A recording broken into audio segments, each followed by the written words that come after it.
Hello everyone, I'm Dr. Reese Goodall and welcome to another video on skills. So today I want to talk about academic feedback. What is it, how is it useful, and how can you use it to improve and develop as a scholar and a thinker?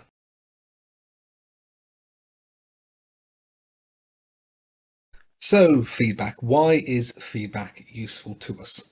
Well, feedback is essentially a chance for us to reflect and to think about how we might develop, how we might be able to adapt, and what skills we can learn, what mistakes we can avoid making, what pitfalls we can avoid, and what things we're already doing really well.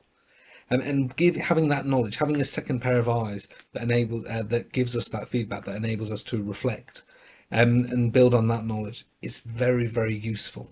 And often when you're sort of working yourself, it's hard to see what things you're doing well, what things you're doing less well. So feedback is a mechanism that enables you to sort of process your strengths, areas of development, and plan moving forward.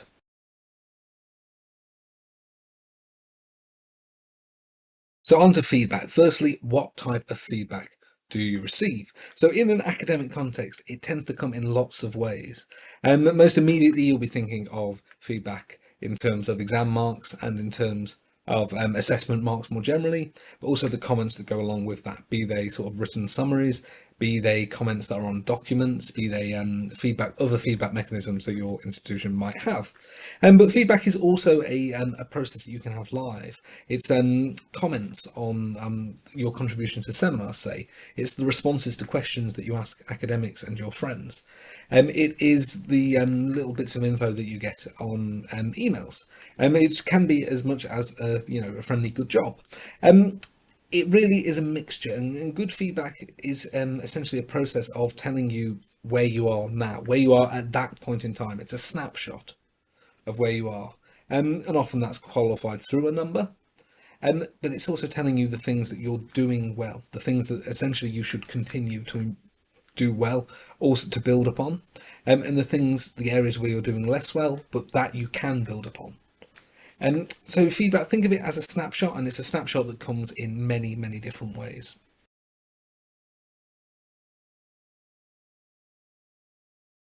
So how do we actually engage with feedback? How do we use feedback in a way that is useful to us? Well, step number one is actively trying to process it, trying to engage with it.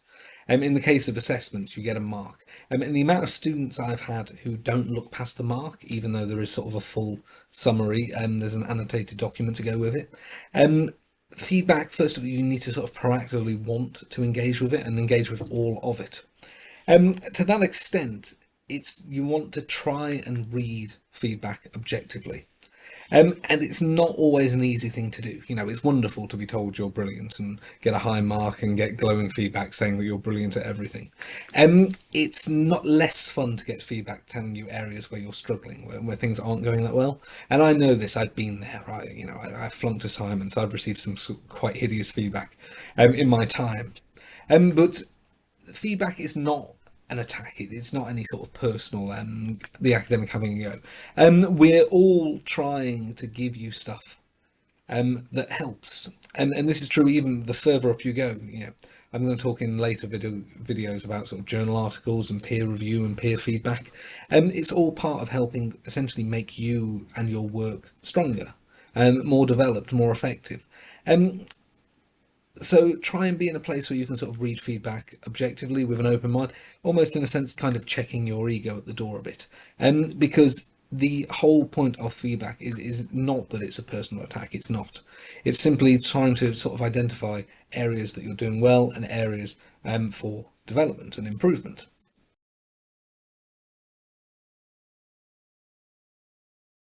To my mind, sort of the most effective engagement with feedback is where you're thinking in terms of sort of critically reflecting on what it's saying. And what is it actually telling you about your strengths, your weaknesses? Um, are there recurring patterns as you accrue more and more feedback throughout an academic career, a professional career, whatever? Are there recurring things that you're being told you're really strong at? Are there recurring areas where you're being told this is something you need to look at? If you can identify those, it's handy to know what your strengths are and to know what those areas to improve are. Um, and then see what specific advice you're being given. So it's as I say, it's a wonderful thing. It's really lovely to be told, I don't know, your writing style is great. Yeah, fantastic. But are you being given specific points on the ways in which it works, the ways in which it is great? Um, Similarly, if you're being told, I don't know, your structure is not that strong, are you being given specific examples of how that might not be the case? Examples of why the structure is not that strong? Examples of things you can do to improve your structuring? So it's looking at it, it's trying to critically reflect on all the points that are raised. What are things that you are being told are strengths? And what are things that you are being advised as areas for improvement? Um, and what specifically is being said about them? It's one thing to have an area sort of identified as good, as weak, as whatever, but then critically reflecting on what advice, what comments are you actually being provided with, what feedback are you being given. Coupled with that, there is the point of, is there areas that you know that you're good at, slash areas that you know you need to work on? And is that being reflected by the feedback? I have turned in work in the past that I thought that sort of the argument made no sense, say. Um, and to get feedback and say that it actually made sense. And this really threw me. I tried to sort of think over what I'd done and also why I'd thought the opposite. Similarly, there have been essays where I thought things were going well and they weren't. So it is a two-way street. Don't hold me up as sort of this perfect example. But sort of critically thinking about sort of what you're being told, really.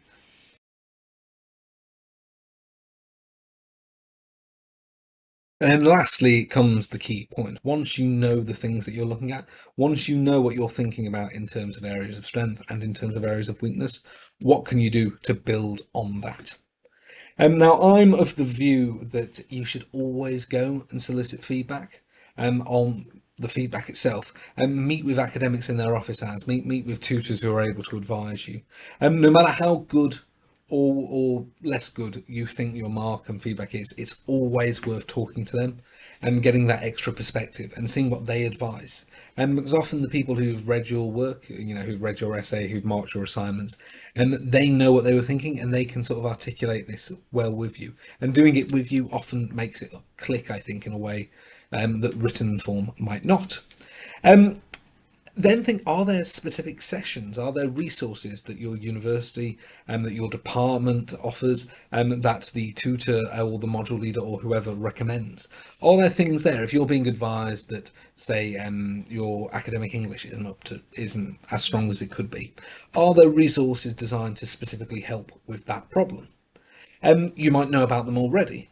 You might be able to ask your tutor, I've identified this as a problem, are there resources? Um, Most institutions run sessions that are designed to help with some of the sort of the more commonplace problems, commonplace issues that are likely to affect a wider bunch of students. Things like academic English, things like essay writing, things like using the library and identifying sources, stuff like that. So, are there resources there already that can help you?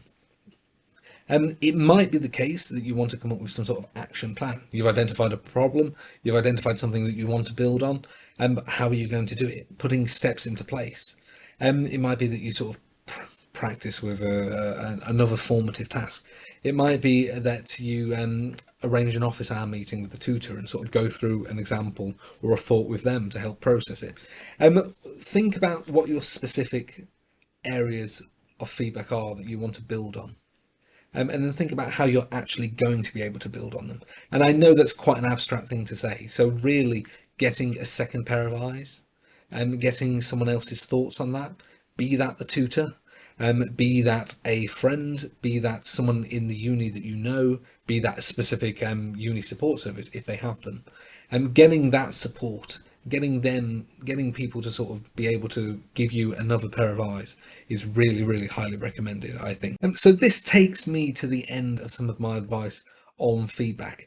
Um, what I want to stress is that feedback is a constant cycle of improvement and development. No one is ever perfect. There are always areas in this, no matter how high or low or whatever career level you're at, no matter where you're from, no matter what context you're working in, getting feedback is always really useful. It's always valuable, and so it's really worth doing. So getting into the habit early of processing feedback, of figuring out how to take the things of value from it and how to build on it is one of the most valuable skills that you can run with. And so I really encourage you to sort of from the very first piece of feedback, or if you've had many, for the next piece of feedback, think about what it means and how you're going to use it to help you develop in whatever capacity is relevant. And we wish you luck with that quest. And in the meantime, thank you very much for watching this video. Please like and subscribe and comment below if you've any other tips on feedback, or if you've any ideas for videos you would like to see. And ring a bell that is somewhere down there so you can be notified of future videos. In the meantime, thank you very, very much again for watching this video, and I'll hopefully see you in the next one. Thanks everyone. Goodbye.